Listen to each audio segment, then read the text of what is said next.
Coming up, two high-profile lawmakers make a stop in the mountains yesterday. We will tell you why they were here. A controversial bill expected to be signed today in Georgia. We will tell you more about it. And the White House has given Democrats an answer when it comes to this subject of releasing President Trump's tax returns. Dedicated to Eastern and Southern Kentucky, this is WYMT Mountain News This Morning.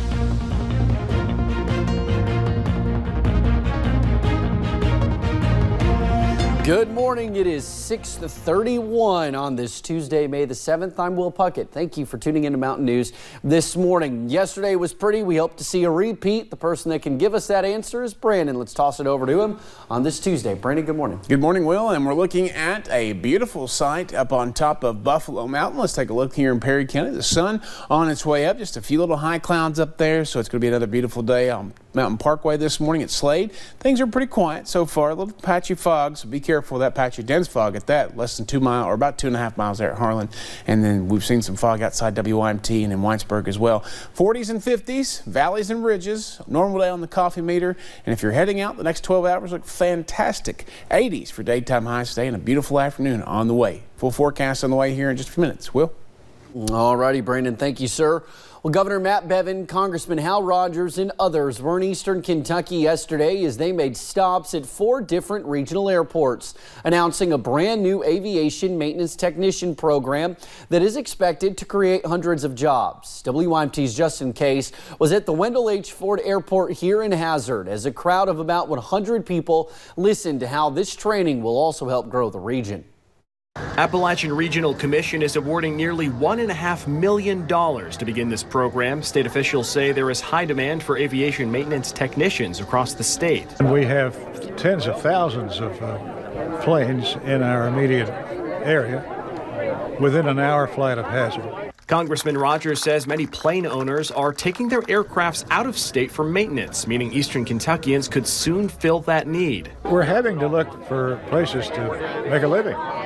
Things to do, and that's good because it turns on your imaginations, and we're seeing a lot of new things we've never done before that's providing jobs. Hands-on training programs will be taught at regional airports in Laurel, Perry, Martin, and Madison counties. Governor Bevin says there is no better workforce to fill these new positions than what is already here in the mountains. We're smart, we're resourceful, we have a great work ethic, we know how to get things done, and so you think outside the box, and if X isn't working, you go to Y. Or you invent Z, but you don't give up. This is all part of a long-term goal of boosting the current infrastructure in this region in hopes of attracting new businesses to the area. Hope is highly contagious, and there's a sense of hope, a sense of confidence, a sense of optimism that has been missing here in Kentucky for quite some time. It's exciting to be pouring fuel on that fire because good things are just getting started. Classes will be taught jointly between Eastern Kentucky University and the Kentucky Community and Technical College System. Classes could begin as early as this fall. We really are trying to be creative and flexible and develop customized short-term training programs that can lead people to good paying jobs. Planning ahead for new opportunities for Eastern Kentuckians. That was Justin Case reporting. Officials say the average salary for an aviation maintenance technician is more than $60,000 a year. Well, pension reform talks continue today. Some of the governor's staff met with House Democrats on Monday. Both sides went over the pension reform bill that will be addressed in a special session. The governor's chief deputy says this is a balancing act. Many quasi-government agencies cannot afford climbing pension contribution rates. The governor's new proposal keeps it at 49% versus jumping to about 84%. It also gives them a way out of the system. House Democrats say they're all for extending the rate freeze, but not to leave the system. I have real concerns about the bill that's proposed today would end up in court anyway, and the freeze could or could not happen because of that. I've heard from a number of legislators that they don't want to dig another deeper hole in the Kentucky retirement system by solely implementing a freeze that doesn't have a path forward for these entities to provide the necessary services. Some Republican lawmakers in Frankfort say Governor Bevin may not have the votes to push the bill through. Well, we know when the U.S. Army will begin destroying its stockpile of chemical weapons at the Bluegrass Army Depot. The workers at the depot are already training to destroy the live weapons by using test weapons. The Army says destruction will begin May 29th. The entire stockpile is expected to be destroyed by 2023. Treasury Secretary Steve Mnuchin rejected a request by House Democrats to turn over President Trump's tax returns Monday. It comes after Mnuchin already missed two previous deadlines on the issue. In announcing his decision, Mnuchin wrote, quote, "The department may not lawfully fulfill the committee's request." He said it raised serious constitutional issues and concerns about taxpayer privacy. A controversial bill expected to be signed today in Georgia. House Bill 481 bans abortions after a fetal heartbeat is detected as early as 6 weeks into pregnancy. There are some exceptions to the bill, including danger to the woman's health, rape, and incest. Victims could also get abortions before the 20-week mark, the current cutoff if a police report has been filed. Georgia Governor Brian Kemp tweeted that the bill speaks for those who cannot speak for themselves. The search for a man involved in a deadly crash is over. Police say Alfred Francis surrendered Sunday. He was wanted on a second-degree manslaughter warrant. Investigators say he drove under the influence in April and slammed into J.D. Hacker's car. Hacker died later at a hospital. State troopers say Francis admitted to doing drugs prior to driving. We are waiting to hear about a court date for Alfred Francis.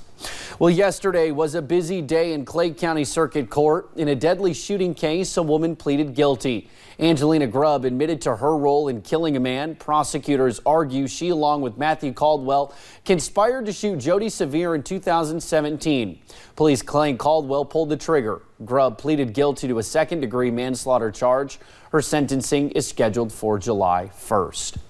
Attorneys for Gabe Parker, the teen police say opened fire on classmates last year at Marshall County High School, want his trial moved to a different county. Along with their petition, attorneys for Gabe Parker added several pages of social media posts of what they say would lead to a biased jury. Parker is charged as an adult with the deaths of Bailey Holt and Preston Cope. The petition will go in front of a judge on May 17th. Law enforcement in Knox County is looking for a man who robbed a gas station at gunpoint yesterday morning. Police know what the car the man was driving looked like. Here it is. Officials believe it could either be a 2012 Jeep Liberty or Commander with one of the brake lights out. While they have a good idea of what the car looks like, they have very little to go on in regards to what the man himself looked like. That is due to the odd attire he wore while robbing the store. WYMT's Connor James has more. Surveillance cameras captured the robber here. It's crazy, man. I mean, this is a good place here and stuff, you know. Michael West says Wildcat Market in Flat Lick is typically a calm place, but early Monday morning, that changed. What in the heck is this? Is this real or fake or what? You know what I'm saying? A man broke in, robbing the store at gunpoint. But take a look at this picture. He had a ghillie suit on. That's right. Knox County Sheriff Mike Smith says the man robbed the store while wearing a ghillie suit. Which is like a sniper-type suit, you know, that's used, you know, for hunting and military-type situations, and covered his body in that.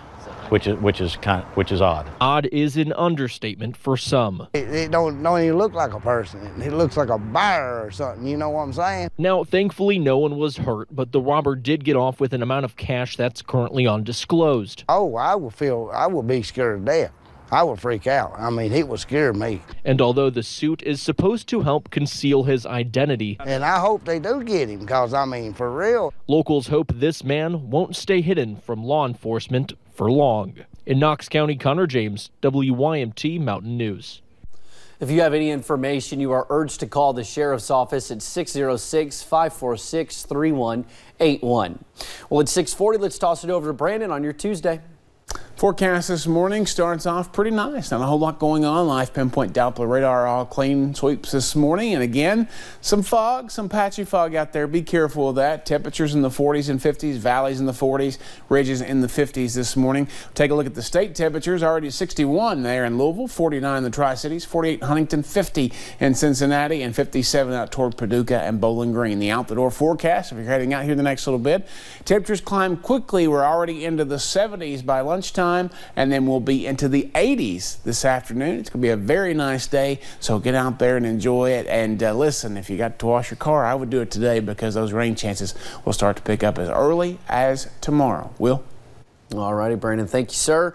Well, we will have stories trending on WYMT.com next. As always, thank you for joining us right here on Mountain News this morning. Coming up, we take you to the plains where severe weather dropped a likely tornado in the great state of Texas.